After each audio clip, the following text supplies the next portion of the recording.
నమస్తే ఫ్రెండ్స్, నేను మీ Shravani. Welcome back to Shravani's kitchen. ఈ రోజు మన కిచెన్ లో సింపుల్ గా చేసి ఒక టేస్టీ రెసిపీని చూపించబోతున్నాను. ఎగ్ శాండ్విచ్ రెసిపీ అండి. గుడ్లు బ్రెడ్ ఉంటే 5 నిమిషాల్లో ఇలా బ్రేక్ఫాస్ట్ చేసి పెట్టొచ్చు. క్విక్గా చేయడమే కాదండి, టేస్ట్ కూడా చాలా చాలా బాగుంటుంది. అంతేకాదు పిల్లలకి లంచ్ బాక్స్గా కానీ లేదా స్నాక్స్గా కూడా పెట్టి పంపొచ్చు. ఎంతో టేస్టీగా ఉండే ఈ హెల్దీ ఎగ్ శాండ్విచ్ రెసిపీని ఇంతకీ ఎలా చేయాలో ఇప్పుడు చూసేద్దాం రండి. ఇక్కడ నేను ఎగ్ శాండ్విచ్ చేయడానికి 3 గుడ్లను ఉడకబెడుతున్నాను. మంటను మీడియం ఫ్లేమ్లో పెట్టి ఒక 13 నుండి 15 నిమిషాలు ఉడికించామంటే గుడ్లు అనేవి చక్కగా ఉడుకుతాయి. సో ఇలా ఉడికించిన గుడ్లు బాగా ఉడికాక పై ఉన్న పొట్టును పీల్ ఆఫ్ చేసేసి తీసుకోండి. ఇప్పుడు ఈ గుడ్లను చిన్న చిన్న ముక్కలుగా కట్ చేసుకుందాం. ఇక్కడ నేను లోపల ఎల్లో పార్ట్తో పాటు కట్ చేస్తున్నాను. మీరు కావాలంటే ఎల్లో పార్ట్ని సపరేట్గా గిన్నెలోకి తీసుకొని మ్యాష్ చేసైనా తీసుకోవచ్చు. లేదా డైట్ చేసే వాళ్ళైతే లోపల ఉండే ఎల్లో పార్ట్ని తీసేసైనా చేసుకోవచ్చు. సో ఇలా 3 గుడ్లను కట్ చేసి ఒక గిన్నెలోకి ట్రాన్స్ఫర్ చేసుకున్నాక ఇందులోకి ఒక అర టీ స్పూన్కి కొంచెం తక్కువ అంటే 1/3 టీ స్పూన్ వరకు మిరియాల పొడిని తీసుకోండి. అలాగే ఇందులోనే రుచికి సరిపడా ఉప్పుని తీసుకోండి. అలాగే మనం చేసే ఎగ్ శాండ్విచ్ అనేది మంచి టేస్టీగా రావడానికి ఇందులోకి ఒక 2-3 టేబుల్ స్పూన్ల మయోనీస్ని తీసుకుంటున్నాను. మయోనీస్ వేయడం వలన టేస్ట్ అనేది చాలా చాలా బాగుంటుంది. మీరు కావాలంటే ఈ ప్లేస్లో చీజ్నైనా వాడచ్చు.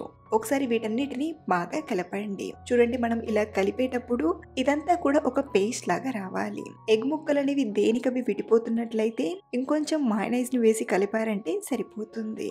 అలాగే మనకు ఈ ఎగ్ శాండ్విచ్ అనేది నీచు వాసన రాకుండా మంచి టేస్టీగా రావడానికి 1 టీ స్పూన్ నిమ్మరసాన్ని తీసుకోండి. అలాగే ఈ నిమ్మరసం వేయడం వలన మనకు పులుపు అనేది అస్సలు అనిపించదండి. సో ఇలా తయారు చేసిన ఎగ్ స్టఫింగ్ని రెడీగా పక్కకు తీసుకొని బ్రెడ్ ముక్కల్ని తీసుకుందాం. మనం తీసుకున్న 3 గుడ్లకి ఇక్కడ నేను 4 బ్రెడ్ల వరకు తీసుకున్నాను. ముందుగా ఈ బ్రెడ్లోకి స్టఫింగ్ని తీసుకుందాం. ఇక్కడ నేను స్టఫింగ్ని కొంచెం ఎక్కువగా తీసుకుంటున్నాను. అది మీరు కొంచెం తక్కువ స్టఫింగ్తో చేస్తున్నట్లయితే మనం తీసుకున్న 3 గుడ్ల స్టఫింగ్తో 6 బ్రెడ్లకు తీసుకోవచ్చు. సో ఇలా స్టఫింగ్ని ఈక్వల్గా బాగా తీసుకున్నాక పైన ఇంకొక బ్రెడ్ని పెట్టి క్లోజ్ చేయండి. సో ఇలా తయారు చేసిన ఈ ఎగ్ శాండ్విచ్ని ఫ్రై చేయడానికి మరో పక్కన ప్యాన్ని తీసుకొని మీడియంగా వేడి చేయండి. ఇప్పుడు ఇందులోకి మనం తయారు చేసిన బ్రెడ్ని తీసుకొని ఒక 30 to 40 సెకండ్ మీడియం ఫ్లేమ్లో వేడి చేయండి. కింద కాలిందో లేదో మధ్య మధ్యలో చూస్తూ ఇంకొక పక్కకి టర్న్ చేయండి. ఇలా 2 పక్కల కూడా కాస్త కాలాక బటర్ని కింద మీద బాగా అప్లై చేస్తూ 2 పక్కల కాల్చేయండి. మీరు కావాలంటే బటర్ని స్టార్టింగ్ నుండి అప్లై చేస్తూ అయినా కాల్చొచ్చు, లేదా ఇలా కొంచెం కాల్చాక బటర్ని పెట్టైనా కాల్చొచ్చు. 2 పక్కల కూడా ఇలా మంచి గోల్డెన్ కలర్కు వచ్చేంత వరకు బాగా కాల్చేయండి. ఇలా బాగా కాలిందంటే మనకు ఈ ఎగ్ శాండ్విచ్ అనేది రెడీ అయిపోయినట్లు.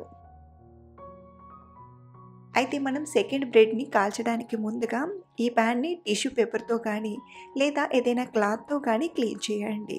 మనం బటర్ పెట్టడం వలన ప్యాన్ అనేది కొంచెం బ్లాక్గా అయిపోతుంది. కాబట్టి ఇలా ఒకసారి తుడిచేసి సెకండ్ బ్రెడ్ని తీసుకొని బాగా కాల్చేయండి. మీకు బటర్ ఎక్కువగా అప్లై చేయాలంటే స్టార్టింగ్ నుండైనా అప్లై చేసుకోవచ్చండి. దీన్ని కూడా 2 పక్కల బాగా కాల్చి ఒకటి కట్ చేసి చూపిస్తాను. పైనుండి క్రిస్పీగా లోపల కమ్మటి స్టఫింగ్తో ఈ ఎగ్ శాండ్విచ్ చాలా చాలా బాగుంటుంది. పిల్లలు ఆకలి అనగానే ఇలా మనం 5 నిమిషాల్లో ఎగ్ శాండ్విచ్ని చేసి పెట్టొచ్చు. అలాగే బ్రేక్ఫాస్ట్లోకి ఏం చేయాలో తోచినప్పుడు కూడా క్విక్గా ఇలా చేసుకొని బ్రేక్ఫాస్ట్గా కూడా తినచ్చు.